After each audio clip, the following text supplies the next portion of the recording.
So now here I present a 2x2 matrix where on the x-axis we have number of literature reviews and number of published studies. And based on these two, we will try to understand what type of literature review we should do and when should we do a literature review and when we shouldn't do a literature review. So here, let's focus on this group first. Okay, so here we see that the number of published articles are high and number of literature reviews are low. So this is the sweet spot. If your topic, after some Googling and looking into the ISI and Web of Science data, ISI and Scuba's databases, if you see that this is how it looks like, you are in the sweet spot. Perfect time to write a literature review. Okay. And normally the types of literature review we do are the bibliometric ones, systematic ones, and the meta reviews one. And in some fields or some topics, you will see that there are so many literature reviews that has been published. Okay. So the number of articles are also high, but the number of literature reviews published are also high. In supply chain management, in green supply chain management, we did a literature review where we had a cluster of review articles of green supply chain management literature review articles. So actually, there is a room to do, you see that these review articles made a cluster. So there is a room actually to do a detailed bibliometric review of these review articles in green supply chain management.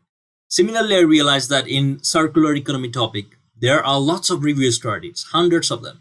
So we can actually do a bibliometric or bibliometric review of these review articles in circular economy. There is a article on the review articles in supply chain management. So there is a review.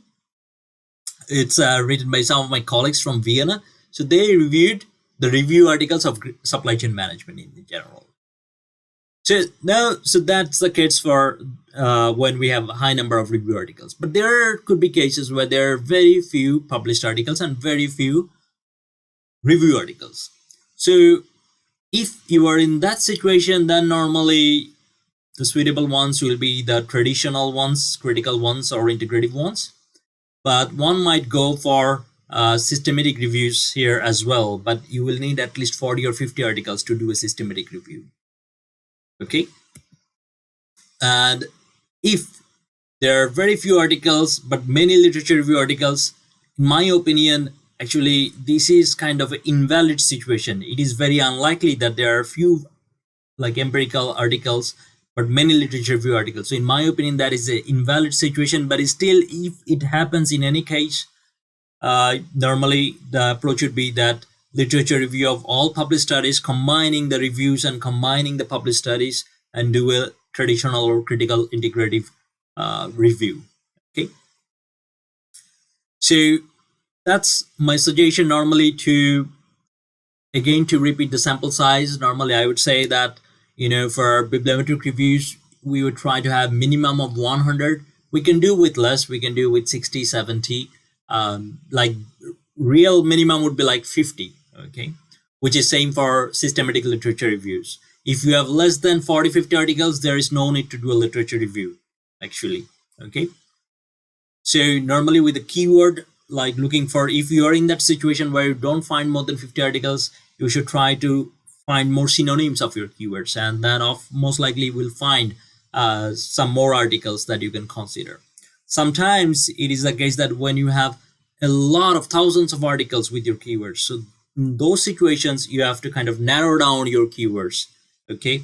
Make it more narrow and stricter, and then reduce your number of articles. And as I say that this reduce your number of articles, which relates to the sample size. So here, I make this figure where on the x-axis we have the number of reviewed articles. On the y-axis we have contribution to literature review. So this is something I realized that it is important to understand. And this is also a learning from mistakes in the past. That is, if you have 50 articles, and then with some more keywords, if you can reach to 100, actually these extra 50 articles will have a great contribution. If you have 100 articles, if you can with some extra keywords get to 120, still it will be pretty good contribution. But let's say you already have 200, 300 articles. Okay, and then you want to, like, with some extra keyword, you want to make it like 500, 700 article. The contribution in your literature review and knowledge synthesis from these extra 200 and 300 articles, after like 300 already, if you already have 300, then the additional 100 or 200 articles that you will add with some extra keyword, they will not really contribute a lot. They will not really bring a lot of new findings and new results or new outcomes that actually you can use in your literature review. So here you see that when we have a comparatively smaller number of articles with the increasing number of articles in the beginning, actually the contribution to a literature review from those additional articles will be quite steep.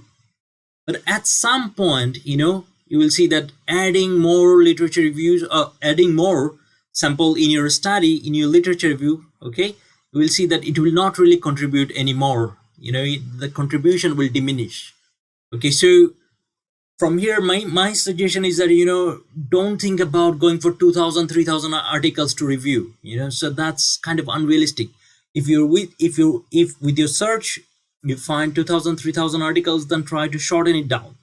Okay, so that's the first suggestion. And the second suggestion is that, sometimes it may happen that your search is pretty good and you are still getting 2,000 or 3,000 articles. Then again, just use the bibliometric co-citation or the bibliometric coupling matrices. Then do the coupling with the most 100 cited articles, and then use these 100 and analyze them in depth. Okay, so this way actually bibliometrics helps us to limit kind of what we can do, what is controllable, what is manageable to do. 2,000 articles, reviewing 1,000, 2,000 articles in detail, that is not manageable. Okay, so have this in mind. And here, so what can be reviewed? So the first question you want to ask, Ilan also mentioned it before, is that is there already a review on the thing that you are trying to review? So that's one of the most important thing. Okay, if there is one, so before starting a review, please start Googling a little bit if there is already one. So then have a detailed look into that. Can you do better than that? If you think it is possible to do better, then yes, you can still do it. Okay, if you think that they missed some things which you can add, then of course you can do it. But if you think it is a very good one, it is not possible to differentiate, then maybe it is not a good idea. Then maybe you should focus on a slightly different topic or slightly different domain. Okay, so you have to consider these things before starting a literature review. And normally you can do a review on a discipline, for example, international business. There will be many articles, but you can, with the bibliometric review, you can bring out the most cited ones, most influential ones. Okay, you can do it on a topic like circular economy. You can do it in the nexus between two topics like circular economy and blockchain. You can do it on a studies published on a domain journal like marketing journal. You review all the marketing journals, you review all the international business journals, the top 4 international business journal, or the top 4 finance journal, top 5 finance journal. Okay, you can do it on a particular journal, all the studies that has been published in a particular journal. You can do a bibliometric review on that. For example, Journal of International Business Studies, JIBS. But it is very tricky. Okay, so if you are to focus on one journal, you first have to talk with the editor of the journal, because otherwise there might be someone already doing it, or the journal might not be interested in publishing a study like that. It has happened to some of my colleagues who did a study, then submitted to the journal, but the journal was not interested, or they already had another person working on a similar paper for their journal who contacted them. So if you want to do one on a particular journal, please contact the editor before. And for the PhD, I don't really recommend you to do a journal-focused bibliometric study. For the PhD, I would recommend you to do a topic-focused one, or a one that is in the nexus between the different topics. That is your focus of the PhD, okay? Also, you can do on a particular theory. You can do on a particular methods. So there has been some studies that reviewed all the studies that use the partial least square structural equation modeling. But those are systematic reviews. There has not been any bibliometric review to the best of my knowledge. So that can be also done. Okay, so partial least square PLSMA application in international business, a bibliometric review. So that can be also done. And studies of a renowned scholar. Okay, so normally these kind of bibliometrics are done when some very well-known scholars dies. Like for example, Professor Yard recently died, and he made some significant contribution in the foreign investment decision making. So there are some special issues going on his contribution. So in those kind of special issues, one idea would be to start with a bibliometric review of all the study he has done, or it could be sometimes that you focus on a renowned study and then find out all the studies that cited that study. For example, I know one of the studies from Ilan that focuses on the emotional intelligence and cultural intelligence. That study is kind of one of the founding study where they propose this conceptual framework.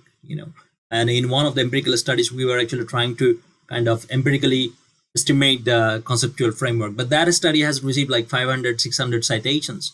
So one idea could be to review to do a bibliometric on all these 500-600 studies that actually cited this study. So that's all from my side in this presentation. Okay, and if you have any questions, please feel free to write me an email. I'll try to get back to you as soon as I can.